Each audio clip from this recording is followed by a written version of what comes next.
And again I saw. And I saw that the one that was cast as profane from the mountain of God had developed another strategy. And I was troubled in my spirit. I said, why does the devil always have a way of countering so many things God does in order to have a harvest? What form of intelligence is this? How is it possible? And he said the wisdom of the devil would have counted for nothing if men were yielded to God.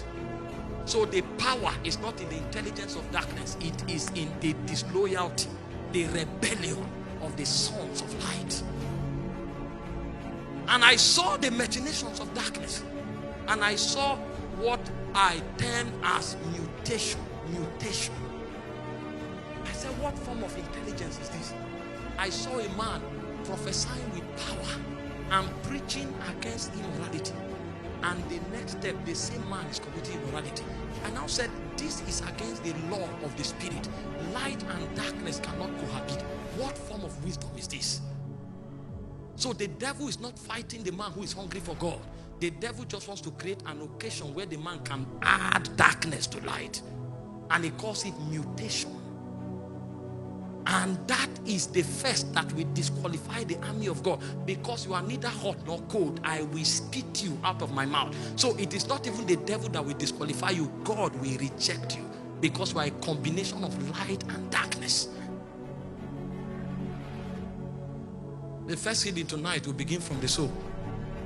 Because it's corruption.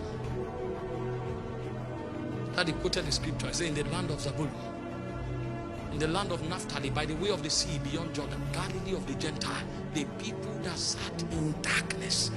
That's what it means.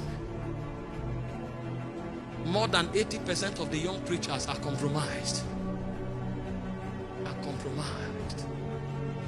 We know what to do to move fire. And we also know how to perfect secrets that are detestable before the Holy One of Israel.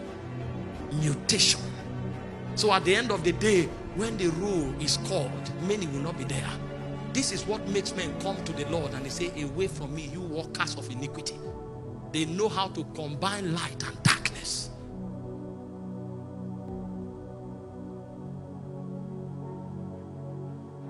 And I looked again and I saw another mystery. He called it dislocation. So men who have embellished ambition, he allowed them with their hunger and they pressed until suddenly I saw evangelists becoming politicians. And I saw intercessors becoming evangelists. And I saw apostles becoming merchants. And I said, what is this? He said, so that men will run in a track that God did not design for them. And if you are in the wrong direction, speed is not an advantage. So you will run and finish first. But when you run, they will tell you this is not your track. You have built strength, you have built stamina, but you ran on the wrong track. You didn't participate in the race. When you come, they'll say, where are you from? Who are you?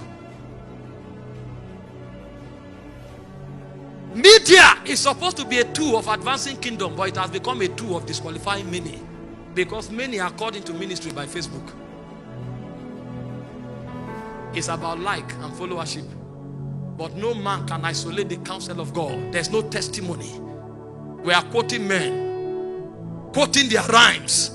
A man can score your message, but he doesn't have the life that the message communicates. Darkness.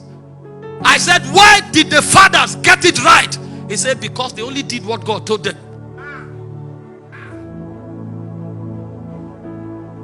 We have ability, but we are not yielded. How did they succeed? They were comfortable with what God told them. So a man is comfortable if he's not known all his life. The only thing that makes him happy is when he comes to the place of prayer and he can interact with the presence. The presence was their focus. So if a man comes to preach and he can't find the presence, preaching ends until he finds the presence. Because he's not an orator. He's a communicator of life. He's a witness of truth. He's a custodian of essence of God. We are not concerned about matters of the spirit. We are concerned about earthly and mundane things. Because our soul structure has been covered with darkness.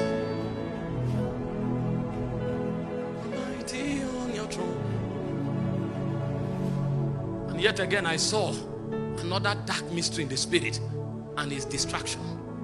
It's not a sin. Everybody prides himself to claim to be holy, but there is something that depletes our energy. It's called distraction. So the guy prays in tongues for 4 hours. He diffuses it in 10 minutes. And then he follows a cycle. He takes 1 step forward, he takes 3 steps backward. He takes 1 step forward, he takes 3 steps backward. By the time he runs for 1 year, he is many miles behind where he started from. And then he thinks he's running, but he's actually going through a cycle that takes him backward. So by the time we become old, we'll realize that we didn't make progress.